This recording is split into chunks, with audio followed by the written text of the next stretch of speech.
So I guess a good way to start this podcast would be a small announcement. So you might have guessed it already by just me saying that. But I'm pregnant. Woo! Baby number 3. Yeah. So we're 9 weeks this week, and I am just so happy that I'm here.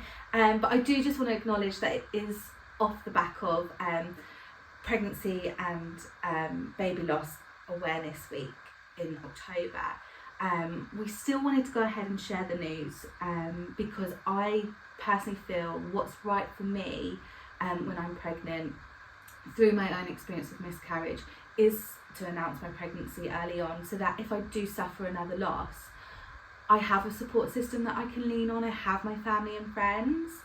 I know that's not right for everyone. Some people do feel like, well, the more people I tell, and if I did lose my baby, that's more people I have to tell, and it opens up the wound over and over again.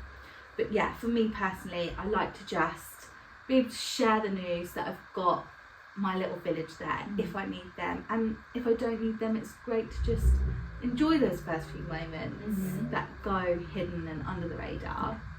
I'm glad you told us.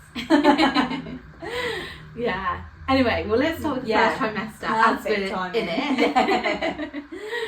First trimester, that is an intense first 12 weeks. I'd say first 12 weeks, but doesn't really, I feel like symptoms start after like 4, 5, 6 weeks, if that makes sense, in between those 2 weeks. Absolutely. Well, the first 2 weeks of your trimester, like officially, scientifically, you're not pregnant. That's just when your last period was. That absolutely baffled me when I was working it out, and they're like, no, we go off your last period, and I was like, what? Yeah, so for 2 weeks out of the 40 weeks you're pregnant, you're not actually pregnant, give or take. It depends when you ovulate and when you conceive.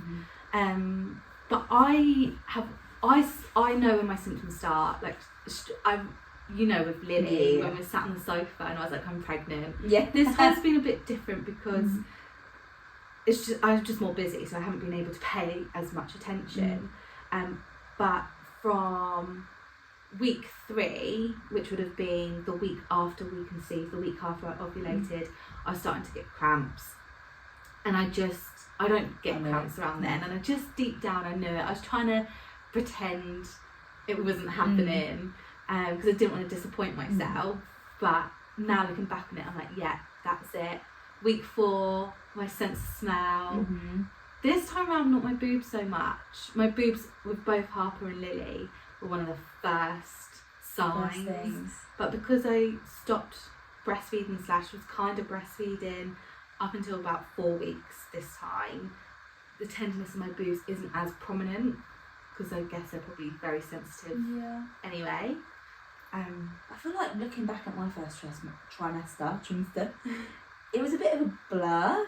Like I think that's how, because like you think about it and you're growing this tiny little speck into like an actual little baby by then 12 weeks really.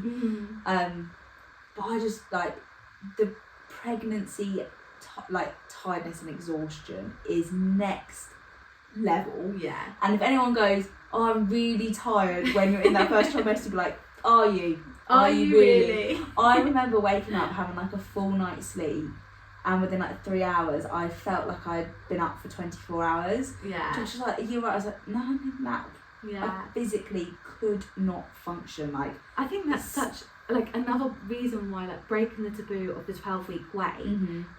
Again, I have complete compassion with people that do want to wait 12 weeks, but it's things like that. Sometimes you're most ill during that time, and you need your people. I understand people might not want to tell their employees and things, but if you are really ill, if you are really tired, it is going to eat into your day to day, and people start questioning you. So being able to have that open conversation and be like, I feel like poop right now. Literally.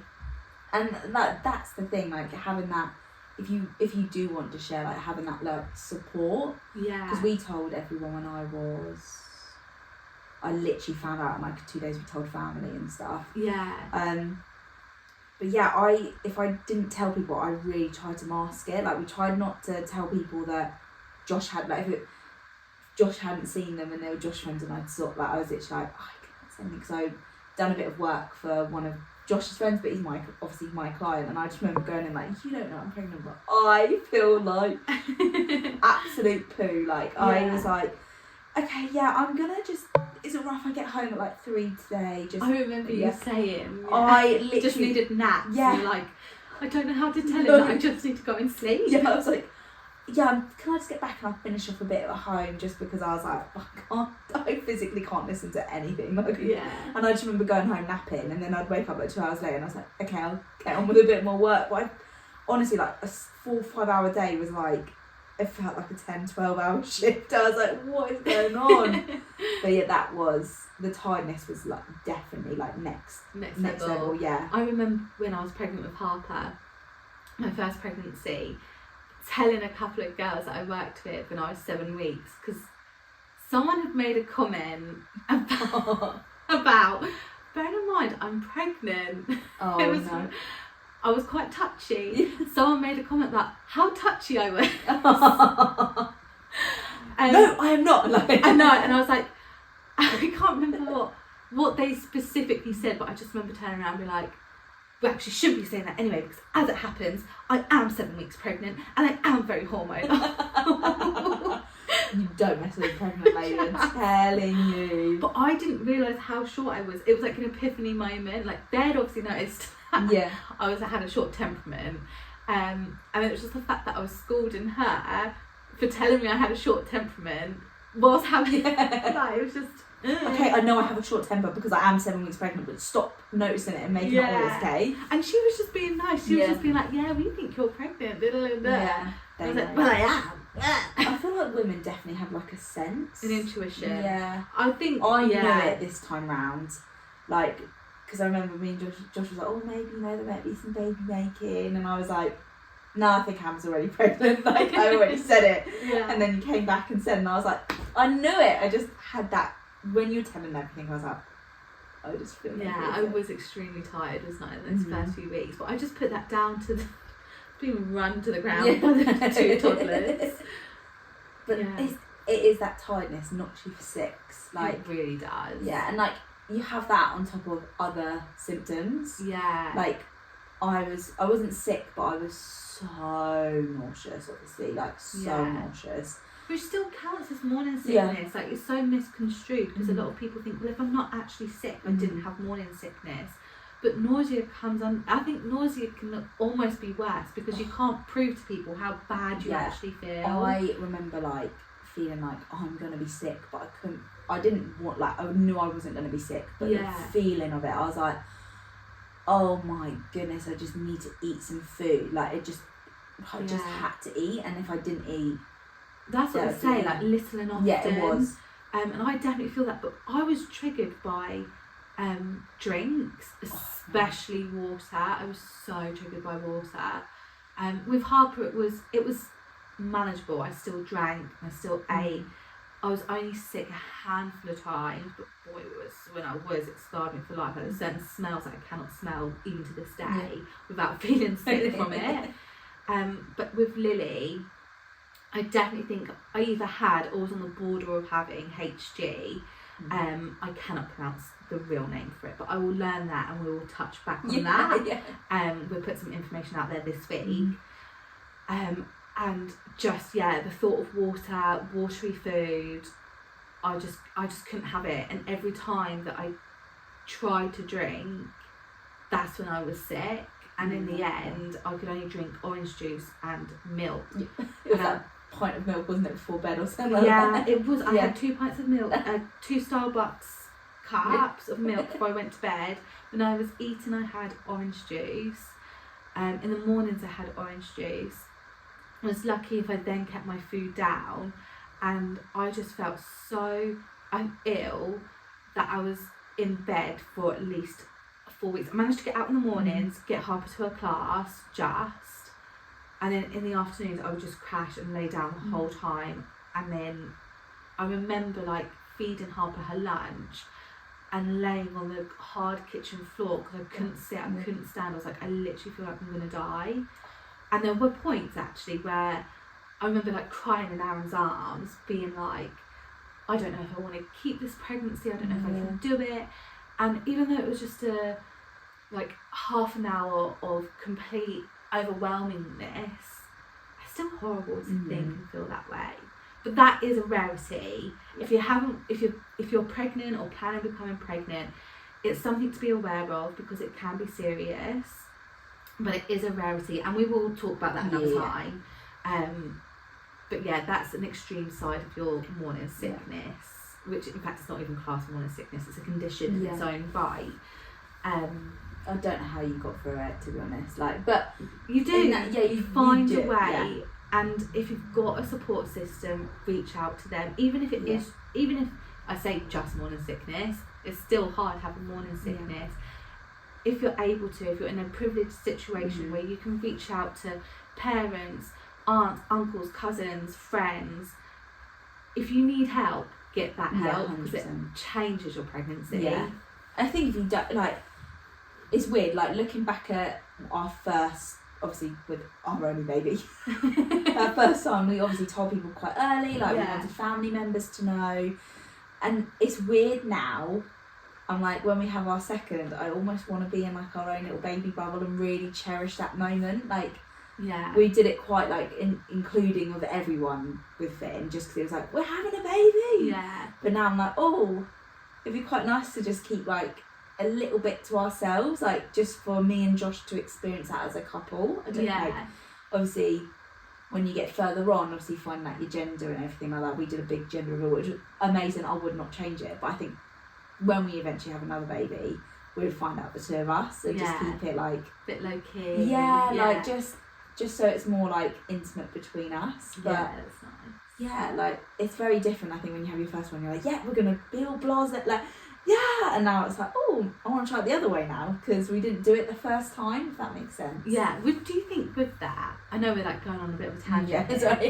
But would you think you might look back and be like, oh, we did that for Finn and we didn't do that for baby? I'm not saying that you should feel that way. Just that's maybe something to just think about. Yeah, that is true.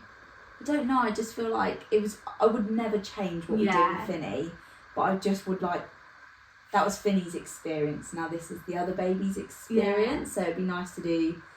We still will find out the gender. We cannot not find out, me and Josh. But maybe just. Well, you find out your gender from 16 weeks, can't you? If you go private. Yeah. You can find out at your 20-week scan. So both of those are in your second trimester. Yeah. And you found out privately? 16 privately. Weeks? Yeah, I was about 18 weeks when I found out. And what led you to that decision? What, finding out? I could not know. Yeah. I couldn't not know. And I understand why people want it to be a surprise. Because that's what we did. Yeah, I need to know. I'm like, I just, not because of getting the room ready or anything like that, because if you look at Finny's room, it's very like beigey neutral. Like, it's nothing like that. I just wanted to know what was inside me, and then I'd be like, oh, little big boy. Like, and I just enjoy knowing what he was. Yeah. And how did you find the rest of your second trimester? Because you got sick towards the beginning of your second trimester, didn't you? Your sickness, is that right? Yeah, the nauseous continued into that second trimester. Like, it doesn't stop in them first 12 weeks. You start growing fingernails and your body's like, oh, another wave in this pregnancy. Yeah.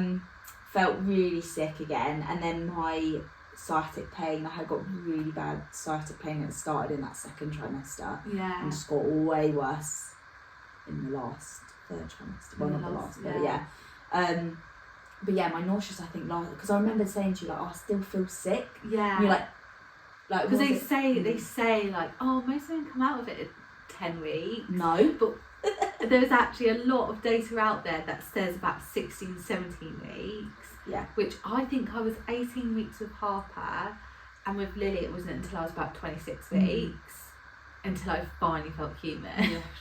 I remember that time in town and I felt so bad. You're like, I just need to get home. It was like, I needed to eat, so we had to stop, didn't we? But I was just like, I'm so hot. Yeah. I'm so flustered. I've not really eaten enough that my body needs, and I feel sick. And then we came home, and I got my little head tickles from you. Yeah, because the boys were away, weren't they? Yeah. So we had like a little girly, like, and we both fell asleep in the bed. I was like, I don't know what your excuse is. I was just having a sleep. I will take a nap if I need a nap. You're tired? Oh yeah, me too. I'll have a nap. I can't really remember my second trimester. One, I think, was Lily. It was literally like, I'm still dying. With Harper, I know it got better, but it wasn't. I didn't have the euphoric. I'm out of my first and I feel my best, because they say that can happen, don't they? Yeah, they do. A lot of people said that to me, like, oh, you'll start feeling great. I don't think I felt great the whole pregnancy, really. Yeah. I just felt that tiredness sailed me through until the end. Yeah, it stays with you. Yeah. I do remember getting a little bit of energy once my nausea started. Especially, I think with Lily, I was just so relieved that I didn't feel like I was going to die. I feel alive again. Yeah, that I was just like, oh my God. Yeah. And it was right on the, like, my birthday was coming up as well, so everything was like looking up, and like spring was on the horizon. You're reaching the end. Almost, you could see the ending coming. Exactly. When you're in that beginning though, it just feels like you've got so long to go. Yeah. So that's why it is. And I definitely feel like you do, when everything kind of tames down a little bit. Yeah. I definitely feel like you feel like, oh, I do feel good, I can get doing. I think that's when I started doing like a few workouts and I felt a bit good. Right. And I just felt like, oh yeah. I think maybe it's not that like eureka moment of like, oh, hello. Yeah. Out of first trimester into second, it's more like you just start to notice you're doing more, and certain parts of the house are getting more attention again. Yeah, and you're going out and being a little bit more social. And you just don't feel like. What I struggled with is when my energy started to creep back in, I was just so big. Just so uncomfortable. Oh my gosh, I hate it. Like, not hated being that big. I was huge. Like, looking back at photos, I honestly look at my like, ooh. I don't know how. I don't think you can say you were huge, because you're a tall person. Yeah. In my mind, I was like, oh. I was the opposite. I didn't think I had a bump. Like, the whole way through. Both pregnancies, really. It was this weird body dysmorphia thing where I was like, I don't have a pregnancy bump. Right. I did feel that way right at the end, like the 8.5 months. But leading up to that, both times I was like, oh, I don't have a bump. I remember you saying that to me, actually. You're like, oh, like, it's not really there. And I was like, I can see I it. look back at pictures now, like my brother-in-law and sister-in-law's wedding, I had this huge belly and I was 38 weeks, I think. But even then, I didn't really believe I had a bump that big. I wasn't delusional, I knew I had a bump, but this was a big baby bump, and I thought it was like a tiny, like 20-weeker bump. Yeah, that it is. Like, you feel like, oh, at that time I was like, oh, I don't feel that. I think when you look back at photos, you're like, whoa. In the moment, you're like, oh, my little bump. I was like, are you sure there's one baby in there? Yeah. I think I got asked that quite a few times. You? Yeah, and a lot of people like now say, you were really big though, weren't you? I was like, oh, that's so horrible. Thanks guys. Yeah, I am aware, because my stomach is covered in stretch marks. I know I stretch. But like, at least they didn't tell you when you were pregnant. Like, I did get told I was big when I was pregnant. That's horrible. I got it all. It's like, I just kind of like was like, yeah, I know I'm big. Like, thank you for justifying and spawning it out. Like, I get it, I am pregnant. Like, but I feel like because looking back, I did like the photos, which are great. I definitely would recommend if you can. Yeah. Like, take little photos, because you look back at it and you're like, oh, I've got my little bum. But I feel like from like 18 weeks, you could really see like that bottom bit. I have like that bottom bit of that belly anyway, and I just felt like it was proper pronounced. I was like starting off great. But yeah, no, second trimester definitely was the best out of the three. Well, I would say 3, but it was. Yeah. We're talking about pregnancy. Yeah. So we both believe there are 4 trimesters, 100%. But only 3 of those are pregnant. Yeah. Like, the first one was pretty rough, and the last one was even rougher, but that middle one was. It wasn't too bad. I didn't mind my 3rd trimester until I got to about 36 weeks, and then that's when I felt like, I mean, I was waddling from my 2nd trimester, but that's when I felt really bad. Just like everything aching. I think the second time around it probably happened a bit earlier, but I was just in my bubble of being like, I'm not feeling sick. I don't care how I feel great. But aches and pains, they do creep in, and my advice with that is not to do what Scarlet did. I'm waiting. What do I not do? You did really intense workouts, didn't you? I did do it. But exercise, I do think, is key if you can fit that in. Just to help your recovery post-baby, but it's been really smart about the exercise that you do. Yeah, I think I was just thinking, I was doing like pregnancy workouts, but I think because I already had that sciatic pain, doing the workouts just didn't help the sciatic. Whereas when you did the swimming, it was fine. That worked so well for you. But when you were doing like the squatting, I remember you telling me about your back pain.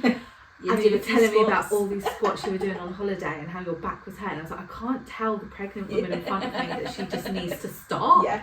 Because I don't want to like make her feel like this is her fault or anything like that. But at the time I was like, what is she doing? Yeah. I did stop after that. Like that holiday was just at the point where I was like, I can't do it. I have to tell you, I think your body forced you to stop. It did. It was like, just stop. I have to tell you something funny about swimming though. I don't know if anyone else has experienced this. I'm scared what you're No. But I was still swimming because I was seeing my back and I was like trying to... And I was like, oh, fuck it. Sorry for my language. But I'll go underwater.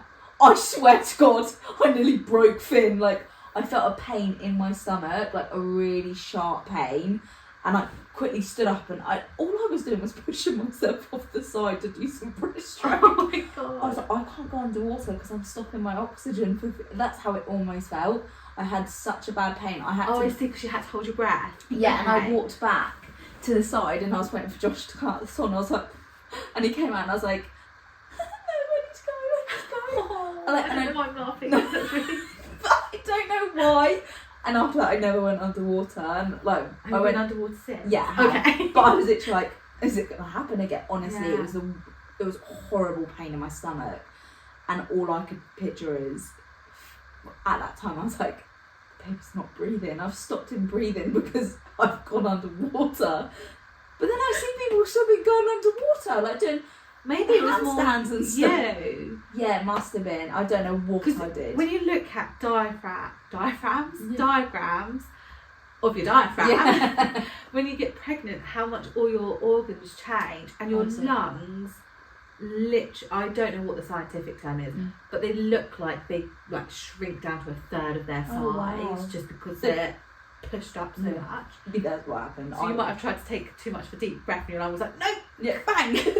You're not going any further. Yeah, it was horrible. I just remember having to be like, Josh, we have to go. Like, I can't do it anymore. I'm scared to go underwater. Yeah. So after that, I think I must have been like in the 20 weeks, like, and I just never went underwater again. I was too scared. I don't know what it was, but yeah, if anyone else has that experience, please let me know, because I don't know if I'm alone. Because I saw someone had a breech baby and they were doing handstands. Oh, just trying to flip it? Yeah, and I was like, how can you go underwater? You're pregnant. Like, thinking it's a normal thing that pregnant women can't go underwater. I don't think I had anything weird like that. Yeah, that was the most bizarre thing, I think. I didn't have any cravings. Well, I say this every time to you, don't I? I was like, I didn't have any cravings, and I start listing off cravings. Yeah, pickles, I feel like, was a big... Pineapple, like with I hated pineapple, got pregnant with pineapple, I wanted... Yeah, there you go, see, a craving, guys. Yeah. Like, I'm delusional. I didn't have any cravings. Oh, pineapple, yeah, I could actually... I think it was because I didn't crave pineapple. You just really enjoyed it. But I really enjoyed it, so I must have craved it at some point to know that I now liked it. But I had food aversions. Boy, I remember my boss started talking about how she couldn't have cups of tea when she was pregnant because I was struggling with drinking. And the moment she said that, mid cup of tea, I was like, I can't have hot drinks. I think that's a thing that you go through, I swear, because a lot of people I've spoken to couldn't have hot drinks. Like, I'm a big first thing in the morning cup of coffee. That is like my necessity, and it was before having a baby. And obviously you have to watch about your caffeine intake, but I was like, I don't care, I'm having that. You're allowed a coffee a day? Yeah, 100%. Feel comfortable, you're allowed a coffee a day. Yeah. But yeah, I could not stand hot coffee at the start, so I went on to ice. Oh yeah. And then I had one iced coffee and it was too milky, and I was like and I think I just didn't have it because I could not face drinking it. Yeah. I felt so, like, the hotness of it. Yeah, like, and some people say, like, oh yeah, I went off coffee, like hot drinks, and I was like, but I could have soup. Yeah, I had soup for my lunches. Yeah, but hot coffee or drink, I just couldn't. So strange. Yeah, a few people I know said that though. Yeah. So maybe it is a thing about hot drinks. Like, but I could start having it again at my 3rd trimester. Yeah. Because I remember it being so cold, and I was like, oh, I just need a hot drink. And I was like, oh, I can drink it. When? Yeah. I definitely feel like that last trimester, your body's kind of built the baby, like built your little human. It's just keeping you guys alive now. It's just doing the final tweaks almost. Like growing and enhancing everything, if that makes sense. Yeah, making sure everything's developed as it should be. Mm-hmm.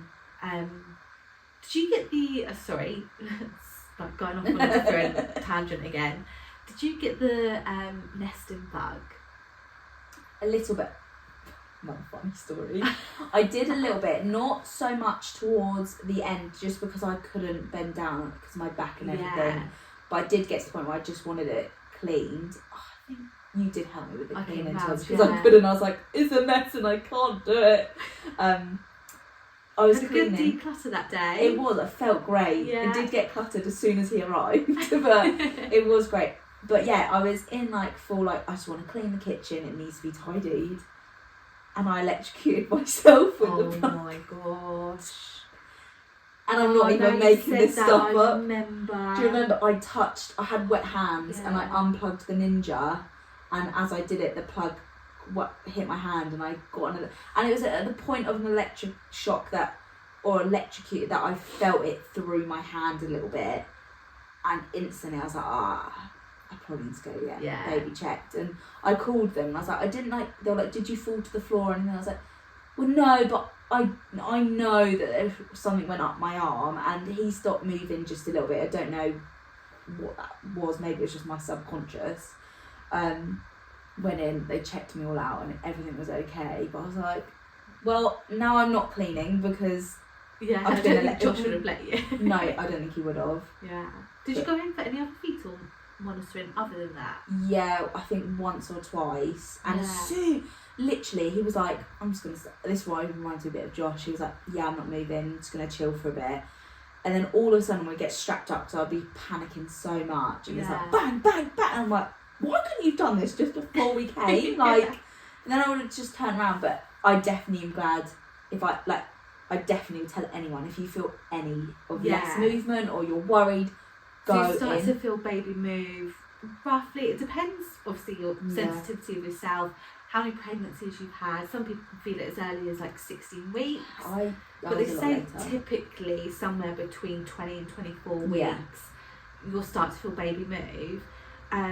But like you were saying, if you start to feel reduced movement or baby's patterns change, so if you know that you wake up to go for a wee at 3 a.m. every morning and baby has a bit of a kick around after that wee, and then one day they don't, that's when you need to go get checked out. Or if you just haven't been aware of them moving for quite a while, a good little tip, if you are in that state where baby hasn't really moved or you haven't noticed, if you lay on your left hand side and have a cold drink, that can get baby to do some movements, so you can have a feel. So like you were saying, if there's change of pattern, change of routine, just call your local hospital, their maternity unit, and they'll give you the next instructions. And usually that does mean coming in, getting strapped up. I only had to do it once with Lily. I think I was more like, just get this baby out. Out just of want me. to check that everything's alright, because they can, if you're later on in the pregnancy, they can induce you if you're starting to feel less movements and you're constantly going in because of it. But it's really like, if you're feeling unsure, that's what they're there for, really. Especially like in our area, they have like clinics and stuff that you can go. I think it's so much better. I mean, imagine the outcome if you could have gone in 12 hours earlier. Exactly. So they say, like, don't wait until the end of the day to call. If you know in that moment something's not as it usually is, make that phone call. 100%. And just, it's better to be safe than sorry. You're not wasting anybody's time. No, you're not.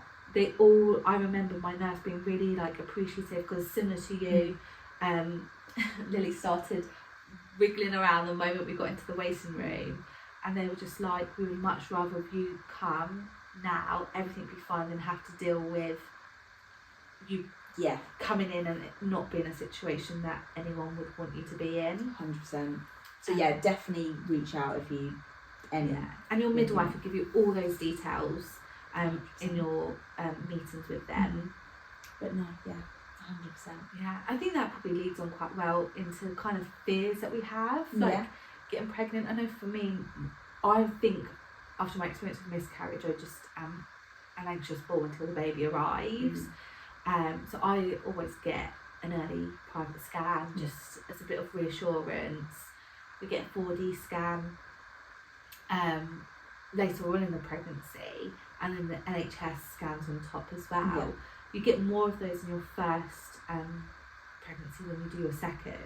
Which actually baffles me with that. Is it scans or is it just midwife appointments? Midwife, I remember you saying definitely lack of midwife appointments. Yeah, because you've been through it, they're like, yeah, you have a few less. I also find it really crazy that you can't get a scan with the NHS until 12 weeks. Like, I get it, but we paid for the first one with Finn, not because of any fears, but just because I was like, I just want to check everything's okay in there. Like, do you know what I mean? Because you don't really, once you have that positive pregnancy test, you're like, oh, okay, I'm pregnant. Okay, now I've got to wait another 8 weeks to get the baby checked. I don't know, that's just I will always pay for a private scan just in between, just so I can see my little kidney bean. See a little blob. Yeah, that's literally, when I got that, I was like, it's a boy. I just know it, that little kidney bean on the screen.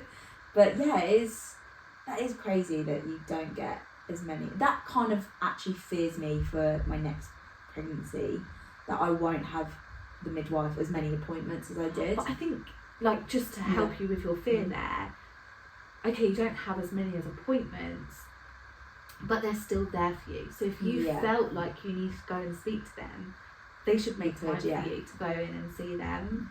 I'm sure that's what they're there for. Absolutely. If that makes sense. Not I'm sure, but yeah. Yeah, if you've got any fears or worries, that's what your midwife team are there for. And it's very natural to have some troubling thoughts. You know, you're about to go through a massive life change. Your body's changing so much that if you do start to find that you're struggling with the concept of what's happening, there's so many mental health resources out there that just really reach out for, because you want to protect your mind at all costs, 100%. Especially because you're going to be particularly vulnerable after having baby. But you are also vulnerable during a pregnancy. So any help you can get it. 100%, I agree. Definitely agree. Just trying to think of like other fears. Like mine was like with my second pregnancy, the fear of Harper not getting as much attention, or not being able to look after baby properly because Harper's got me doing X, Y, and Z. I guess am I going to be a good parent? Yeah. That was probably a big one. It is hard, like, knowing what you're going to be like. Yeah. As, like, I remember going through pregnancy very much like, this is going to sound really weird, but I was almost like, am I going to love this baby? Like, question, like, I don't know who this baby is. I've never met them before, and I worry, like, am I going to be a good mom? Like, am I going to love them? Are they going to love me? Like, and that was a bit like, that did play on my mind a little bit. Like, am I ready for this while I'm already pregnant? Like, do you know what I mean? Like, you just have all them thoughts, and doubt kicks in, and tests you a little bit, doesn't 100%. But we both had fears about delivery as well, didn't we? Actually, we had the same fears. We both didn't want ventouse or forceps, just from stories that we've heard, research that we've done. But you would have heard in our other podcasts about our actual labour experiences, our birthing stories, how different that experience played in reality. So for you, it's very traumatic, and you know, for you, it reinforced your fear. But for me, by the end of it, I was like begging for a ventouse delivery because I just wanted the baby out, even though it was the last thing I wanted when I was writing my birthing plan. So, you know, fears are rational. You've got a lot going on in your mind, but it doesn't mean that your fears are going to become reality. 100%. And the more you can talk about it, the more it's going to help you. 100%. And with that fear of, like, obviously you were saying about the Von-2s and forceps and everything, I'd definitely say if you're worried about that, just do as much research as you can and don't be scared to find out. Because I think I was a bit like, I'm just going to go with the flow, but in actual, I just didn't want to, not that I didn't want to, but I just kind of was like, oh, okay, it's not going to happen to me, but I wish I prepared myself more for that scenario, because in my head, everyone was telling me, you're going to be fine having a baby, you're just going to sail through it, and I didn't. Which I think in itself, that advice is a bit skewed, because I think, I mean, I have no medical or professional experience to kind of make this claim, but I feel like just from conversations I've had with other women that have gone through labour, especially when it's been multiple pregnancies, I think, and I do remember my midwife saying actually the first one paves the way, because I was a little bit worried with Lily. She was like, the first one paves the way, doesn't mean it's going to be easier, but you know, your body's already gone through those changes to allow a baby to come out. So I think a lot of women, again, that's just from the women that I know, and actually I do know one lady who it was the other way, her second labour was a lot harder than her first, but that's only one out of the X amount of women that I've spoken to about it. A lot of them really struggled with their first labour. And again, like just having knowledge of what to do when you're not just a knowledge of like, well, if this doesn't work, I'm going to have a cesarean, or if this doesn't work, I'm going to have an epidural. It's about knowing a little bit about everything if you can. So antenatal classes, either private ones that pay for them, or reach out to your local council. Your midwife should be able to point you in the right direction. Some councils either pay for them or subsidise the fees for specific ones that they find locally. And just try and obtain as much as you can 100%. to put those fears at rest just a little bit, because I always say it, I've probably said it multiple times in this podcast, knowledge is power. If you have knowledge, you have power to go forth with confidence. I definitely agree, and like they do, I mean, we talk about this in pregnancy, it's not really, it's like the birthing side, they don't tell you what drugs to have when you're having the baby. They say, we recommend these are your options of what you're going to choose. So if you were worried about what you wanted for pain relief and everything like that, I definitely just do knowledge is power. Just read a bit into it so you know, because I was very much like I went into it a bit naive, thinking it would be okay. But that's another story. We'll talk about my birth story and everything like that. But yeah, I'm not. It's really weird. I look back at my pregnancy now and I'm like, oh my god, I would 100% do it again. But in the moment I was like, I don't want to do this again. I hated being pregnant. I didn't have, like, with my back pain, it was so excruciating by the end of it. I was like, I'm not sure I could do this again. Like, it was so, I couldn't sleep. Like, I'd be on one side for about an hour. My pain would be so bad. Josh would be like rubbing one side of my leg so I could go onto the other side. And it was like every few hours. And that was really intense, but... What's your positive takeaways now, looking back on it, like you said? I loved it. I did really love... Like, even though in the moment I was like, oh, just want this baby out of me. I'm like that with labour. But I look back at it and I'm like, I miss my bump. I miss that time having him inside me where I could feel him. The move. That's such a magical feeling. Like, I know some people find it a bit... But I don't get me wrong, there were sometimes I was like... Oh, I feel you on that. A certain kick or a foot that just stayed in my ribs the whole time, but like, feeling those little movements. Like you're like, oh, hello, little one. And I did enjoy that side of things. Like that was, and being pregnant, looking at it, I've got my beautiful little boy. So I would 1,000% do it again. We're not going to be able to stop you now. No. Next to Josh, I was like, just 2, 3. I'm not sure I could do it more than that. I don't think I could do it. If my back pain was as bad, I don't think I could do it. I'll just have to see what happens next time. You do forget, don't you? Yeah, I don't remember not being fully able to sleep you just kind of like, when you look back at it, like Josh is like, why would you want to go through that again? And I'm like, well, I will, because I actually did love it. Yeah, it's magical. And I feel like it really bonds me and Aaron. Like, I just feel we really grow strong. really sets us up for a good stead in our relationship for when the new baby arrives, because it does get turbulent. Yeah. But yeah, I love it. I love every thought of being pregnant. Yeah, every thought of it until you're in it and you're like, oh Yeah. no. I don't think Josh enjoyed me being pregnant. He was like, well, Yeah, if we asked the dads, they'd be like, yeah, it was the worst 9 Yeah. months of my life. that was great. I was like, just not like it, my pregnant body. Like, he was like, he didn't really like, but you know what I mean? Like, in my eyes, I was like, I feel nice. Yeah, Sexy. I did love watching my body change. I did like that, and I really like enjoyed the scientific side of it, like colostrum harvesting and all of those bits. But I think my favourite memory, I think I'll end my little memory lane moment right here, was having milk and a chocolate muffin every night with both pregnancies. Oh, yes. It was our little food ritual. Aww. Muffin, cup of milk. We'll be getting that all again now.